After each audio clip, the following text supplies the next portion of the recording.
वक्रतुण्ड महाकाय सूर्यकोटि समप्रभ निर्विघ्नं कुरु मे देव सर्वकार्येषु सर्वदा।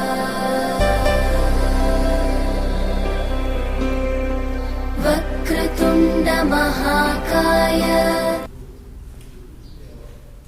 जिंदगी एक प्रतिध्वनि है, सब कुछ वापस आ जाता है, अच्छा बुरा झूठ सच। अतः दुनिया को आप सबसे अच्छा देने का प्रयास करें और निश्चित ही सबसे अच्छा आपके पास वापस आ जाए। कुमार माली, कक्षा 10वीं, विषय गणित। हम जो अध्ययन कर रहे हैं समांतर श्रेणी, एक प्रकार का संख्याओं का अनुक्रम जिसमें प्रत्येक समान पद से एक एक संख्या निरंतर आगे बढ़ती रहती है, वो समांतर श्रेणी के बारे में हमने समांतर श्रेणी के बारे में जानकारी ली। क्या होता है प्रथम पद और सार्वंतर। आइए हम आज का जो प्रकरण है समांतर श्रेणी का nवां पद ज्ञात करना। जो अनुक्रम समांतर श्रेणी में चल रहा है उसका कोई भी पद हम कैसे ज्ञात कर सकते हैं वो सीखेंगे। हमारे सामने एक प्रश्न है, दी हुई एपी। एपी एक शॉर्ट नाम है समांतर श्रेणी का, अर्थमेटिक प्रोग्रेशंस कहते हैं इसको। एपी के प्रथम 4 पद लिखिए, जबकि प्रथम पद दिया हुआ है और सार्वंतर डी दिया हुआ है। कॉमन डिफरेंस जो होता है कि प्रत्येक पद कितना कितना आगे बढ़ रहा है या कितने पद में आगे समान पद में कम हो रहा है वो हमको दिया हुआ है। तो देखिए यहां पर एक ये पहला प्रश्न जो हम उसको हल करेंगे, a बराबर 4, अर्थात हम बोल सकते हैं जो समांतर श्रेणी शुरू होगी वो a1 का पद दिया हुआ है 4, ठीक है। ये इसको हम प्रथम पद कहेंगे।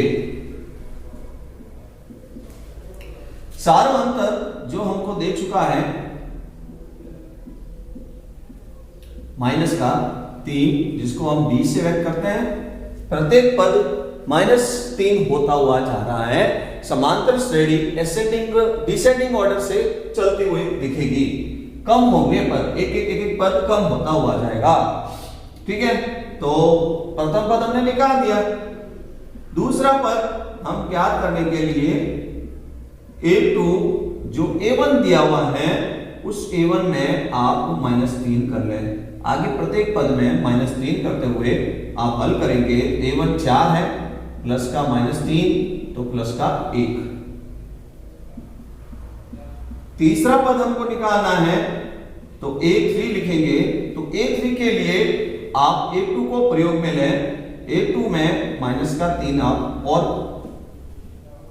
जोड़ दें तो a2 का मान आया था 1, तो इसके अंदर -3 करने पर 1 + -3 तो -2। तो AP का चौथा पद ज्ञात करना है तो एक और बोलेंगे इसको, और एक और ज्ञात करने के लिए तीसरे पद को प्रयोग में लें और उसके अंदर d और -3 कर लें। तो a3 में 3 माइनस करने पर तो ये -2 था, और अभी हमने इसके अंदर और -3 प्लस कर लिए तो दोनों ही पद माइनस के हो गए, तो ये माइनस के हो गए 5। अतः AP जिसको हम समांतर श्रेणी कहते हैं, तो समांतर श्रेणी के प्रथम 4 पद, सबसे पहला पद था जो प्रश्न में दिया हुआ था 4, कॉमा दूसरा पद था वो अभी हमने ज्ञात किया 1, तीसरा पद -2 और चौथा पद अभी हमने ज्ञात किया -5। ये हमने इसके 4 पद कंटिन्यू ज्ञात किए जो कि एक समांतर श्रेणी में चल रहा है। प्रत्येक में -3 का अंतर है, ठीक है। 4 में से -3 किया, 1 में -3 जोड़ा, -2 में -3 जोड़ा, -5। तो इस तरह से ये श्रेणी कम होते हुए, अंक कम होते हुए वो बढ़ रही है। आइए एक और प्रश्न करते हैं हम।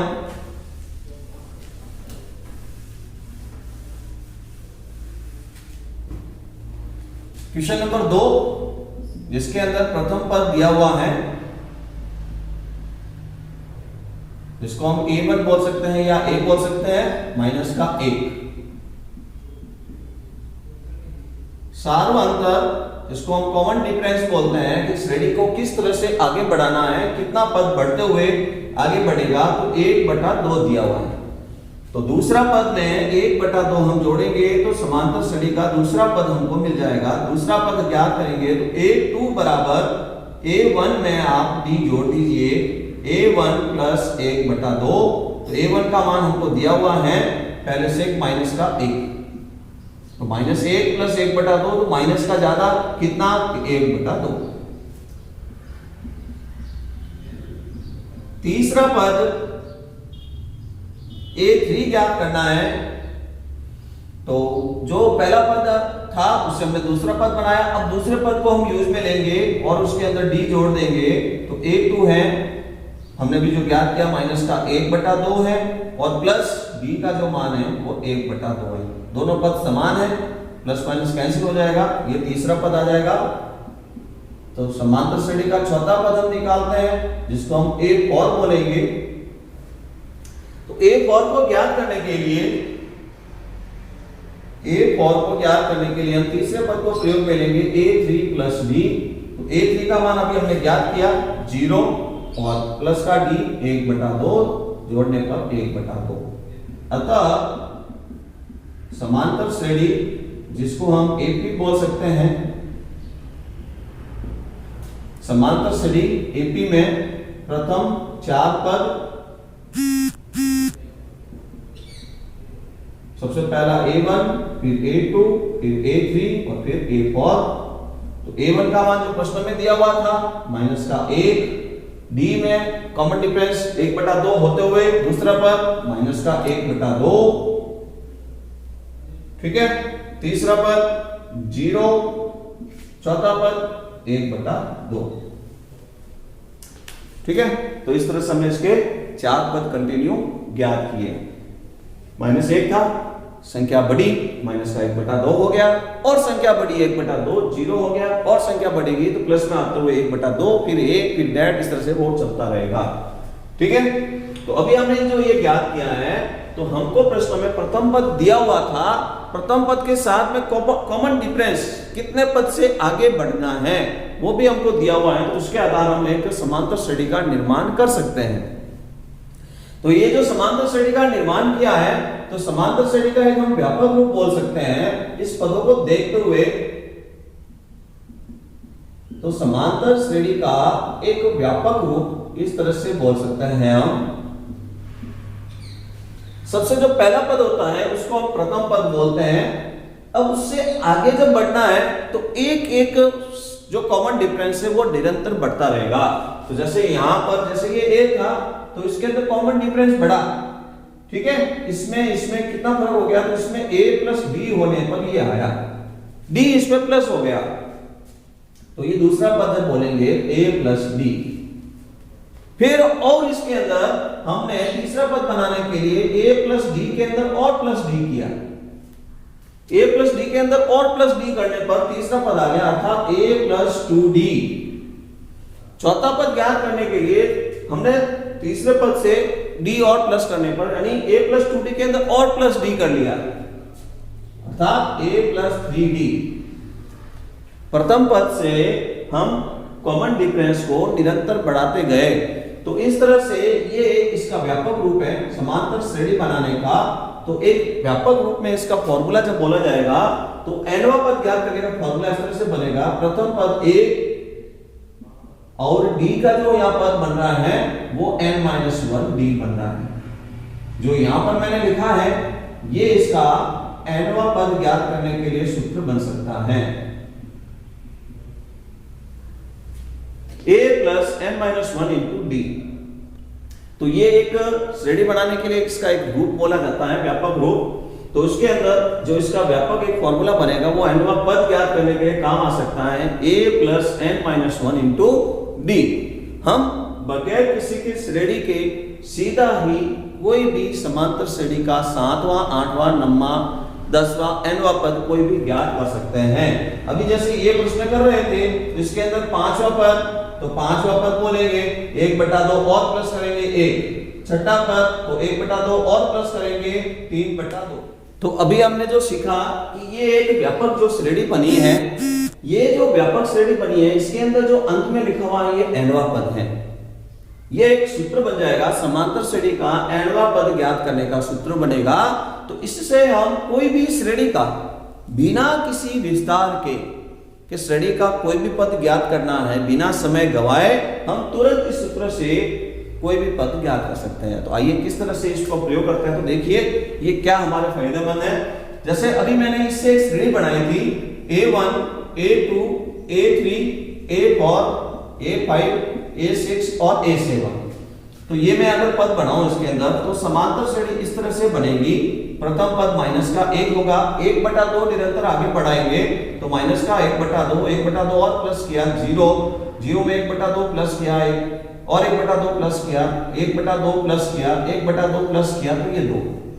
तो अभी मैंने जैसे इसके अंदर 7वें स्थान पर कौन आया, A7 अर्थात 7वां पद, 7वां पद समांतर श्रेणी में 2। ये समांतर श्रेणी में है। अभी मैंने जो 7वां पद ज्ञात किया है ये एक श्रेणी बनाकर ज्ञात किया, ठीक है, श्रेणी बनाकर ये 2 आया। तो इसमें ये श्रेणी बिना ही हम इस फॉर्मूले का प्रयोग करके तुरंत 7वां पद निकाल सकते हैं।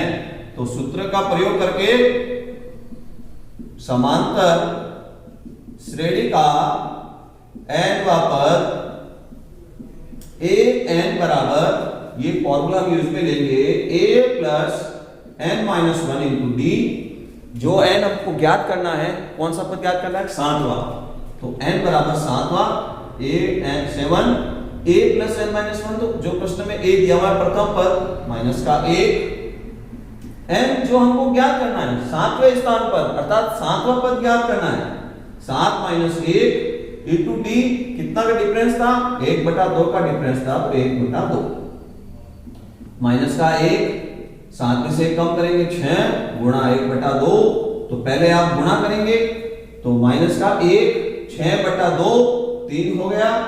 तो अब इसको देखेंगे आप A7 बराबर 2। तो ये अभी हमने जो ज्ञात किया ये सूत्र से ज्ञात किया। तो सूत्र से हमने बिना श्रेणी बनाए तुरंत इसका 7वां पद ज्ञात कर लिया। तो इसी तरह से अगर बोलते हैं 13वां पद ज्ञात कीजिए, 20वां पद ज्ञात कीजिए, कोई भी पद बिना श्रेणी के तुरंत हम इस सूत्र से उसका अनुक्रम में समांतर श्रेणी के अंदर पद ज्ञात किया जा सकता है। यही हमको सीखना है। तो समझकर लिखिए।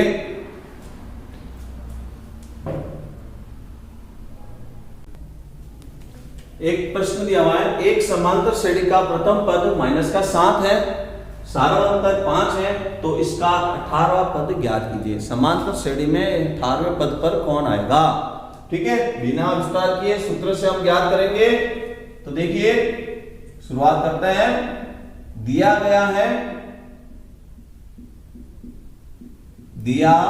गया है समांतर श्रेणी में प्रथम पद जिसको हम a से व्यक्त करेंगे माइनस का 7, सार्वअंतर कॉमन डिफरेंस जिसको हम d से व्यक्त करेंगे 5। चूंकि समांतर श्रेणी जिसको हम AP से व्यक्त कर सकते हैं, मैं nवां पद an बोला जाए इसको, फॉर्मूला जो लिख रहा हूं मैं a प्लस कोष्टक में n-1 और इंटू d, ठीक है। इस फॉर्मूले में हम जो चाहिए मान रखने हैं। n हमारे लिए 18वां पद है, जो हमको ज्ञात करना है A18 ज्ञात करना है। n का मान 18 लेते हुए इसको हल करना है। अतः A18 a की जगह प्रथम पद का मान रखना है माइनस का 7 प्लस n अपना 18वां पद ज्ञात करना है -1 इंटू डी। डी जो प्रश्न में दिया हुआ है 5। सर्वप्रथम गुणा किया जाए -7 ब्रैकेट में हल करेंगे तो 17 गुणा 5 तो माइनस का 7, 17 इंटू 5 85, तो इससे माइनस किया। तो आइए एक प्रश्न और, एक समांतर श्रेणी 3, 8, 13, 18 का कौन सा पद 78 है, इसको हम ज्ञात करेंगे। दूसरा प्रश्न हल करेंगे हम। तो देखिए सर्वप्रथम दिया हुआ है प्रश्न में जो दिया हुआ है वो लिख रहा हूं। समांतर श्रेणी में ए यानी प्रथम पद 3, ये ए प्रथम पद कहलाएगा। सार्वंतर जिसको हम डी से व्यक्त करते हैं, अगर प्रश्न में नहीं दिया हुआ है तो हम ज्ञात करेंगे। सार्वंतर ज्ञात करने के लिए क्रमागत दो पदों का अंतर निकालना है। 8 - 3, 13 - 8 या 18 - 13, सबका अंतर 1 होना चाहिए, 5। ये सार्वंतर है। हमको और दिया हुआ है कौन सा पद यानी n कौन से स्थान पर 78 आएगा, n पता नहीं है। a n दिया हुआ है, कौन से स्थान पर 78 होगा, ठीक है ना। तो ये n क्या है वो हमको ज्ञात करना है। a n दिया हुआ है तो a n का सूत्र काम आएगा, n वा पद ज्ञात करने का सूत्र काम आएगा। क्योंकि समांतर श्रेणी में a n बराबर a plus n minus 1 into D, तो a n अपने को दिया हुआ है 78, तो इसकी जगह 78 लिख रहा हूं मैं। a कौन के प्रथम पद 3, n नहीं ध्यान, इंटू डी अभी हमने ज्ञात किया 5। तो अब इसको हम सरल करने वाले हैं। सबसे पहले गुणा कहता है तो गुणा ही करना है। 78 ये 3, 5 का गुणा कीजिए 5n, माइनस 1 से गुणा हुआ माइनस का 5। 78 जो यहाँ नंबर है इसको पक्षांतरण कर लेते हैं, माइनस का 3 हो गया और ये प्लस का 5 हो गया, बराबर 5n।